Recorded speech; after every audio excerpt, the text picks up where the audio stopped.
평평해지고 났을 때 계속해서 주름이 좀 눈에 띌 것 같다 하세요.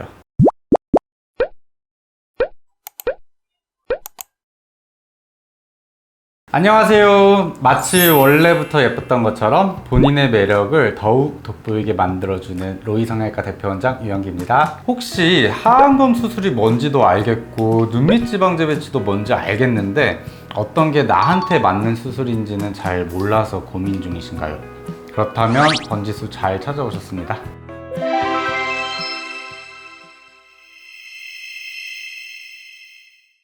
우선 그 눈밑 지방 재배치에 대해서 문의하실 때 우리가 상담할 때 제일 먼저 물어보는 게 수술 받을 환자의 나이인데요. 왜냐면요, 이 나이는 못 속입니다. 다 그런 건 아니지만 거의 대부분 만 45세에서 50세 정도가 되면 세월 속에서 늘어져서 처진 피부들이 생각보다 많습니다. 그러다 보면 이 처진 피부 때문에 더 많은 주름이 생기게 되고, 주름이 많을수록 당연히 나이가 더 들어 보이게 되는 그런 부정적인 요소가 될 수 있습니다. 그런데 나이가 절대적인 기준은 아니고 이 큰 틀에서 쉽게 걸을 수 있는 상대적인 기준이고요. 제가 생각했을 때 가장 중요한 기준은 주름의 여부라고 생각합니다. 왜냐하면 최근에 나이가 한 52 정도 되셨는데 눈 밑에 주름이 진짜 거의 없는 되게 신기한 분도 봤거든요. 그분은 눈밑 지방 재배치만 단독으로 진행하셨어요. 수술 후에 엄청 어려지셨어요. 하지만 굉장히 좋은 케이스입니다. 참고로 이 눈밑 주름은 보톡스로 개선되는 주름이 아니에요. 보톡스는 무표정일 땐 없다가 막 표정을 짓거나 웃어서 근육이 수축할 때 생기는 그런 짜글짜글한 주름을 개선시켜줘요. 가만히 있을 때도 보이는 그런 주름은 보톡스로는 별로 개선이 안 됩니다.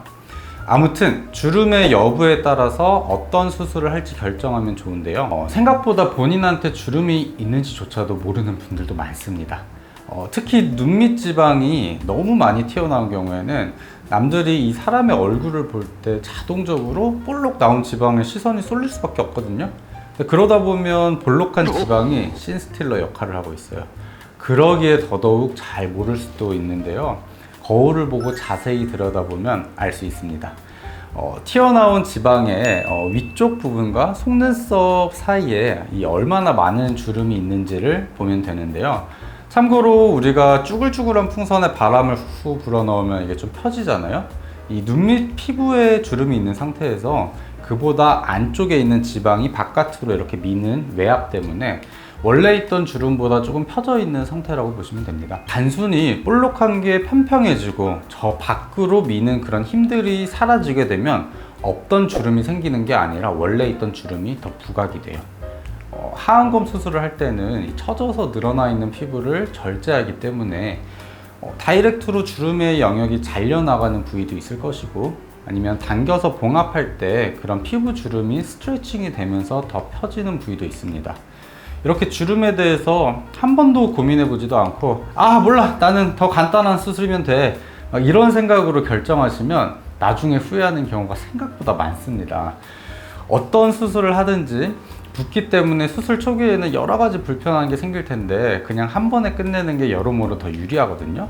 정리하자면 수술 후에 주름이 별로 신경이 안 쓰일 것 같다? 눈밑 지방 재배치 하세요. 평평해지고 났을 때 계속해서 주름이 좀 눈에 띌 것 같다? 하안검 수술하세요. 이렇게 선택하시면 기본적으로 후회할 확률이 확실히 적어집니다. 그런데 이제 막 수술에 관심을 갖기 시작하면서 이런 수술 용어조차 처음 들어보신 분들은 대체 하안검은 뭐고 눈밑 지방 재배치는 뭔지, 그 무슨 차이가 있는지 좀 잘 모르시는 분들도 많습니다. 그러다 보니 잘 모르는 상태에서 연세가 좀 있는 분께서 눈밑이 신경 쓰인다고 눈밑 지방 재배치 상담하러 오셨다가 상태를 보니까 이거 주름이 너무 많은 거예요. 그래서 자세한 설명을 듣고 나서 하안검 수술을 하고 싶다고 계획이 바뀌는 경우가 생각보다 자주 있습니다. 차이가 뭔지 그냥 아주 쉽게 얘기하자면, 하안검은 눈밑 지방 재배치보다 좀 더 포괄적인 개념으로 보시면 돼요. 그래서 눈밑 지방 재배치의 과정을 기본적으로 포함을 하고요. 늘어진 피부도 자르고 눈 주변 근육도 좀 다듬어서 애교살을 좀 보강하기도 하고, 또 어떤 분들은 눈꺼풀 조직의 늘어진 정도가 또 병적으로 심각한 정도일 때도 있어요. 그럴 땐 외양각 고정이라는 수술을 병행하기도 하는 등 공사판이 더 크다고 보시면 이해하기 쉬울 것 같아요. 참고로 하안검 수술이라고 해서 모든 병원에서 다 눈 밑에 지방을 재배치하진 않습니다. 눈 밑 지방의 제거를 하는 병원도 있는데요. 제가 생각했을 때 이 눈 밑 지방 제거의 문제는 나이가 들다 보면 튀어나온 눈 밑 지방이 문제가 돼요.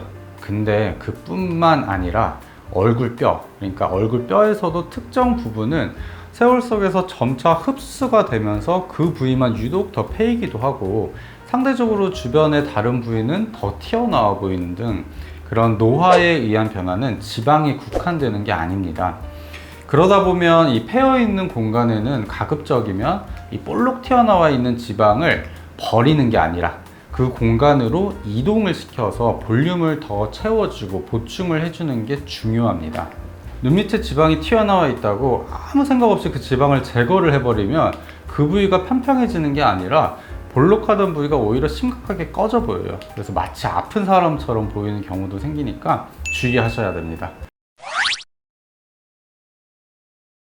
수술을 계획하시는 분들께서 오늘 이 내용이 도움이 되셨으면 좋겠습니다.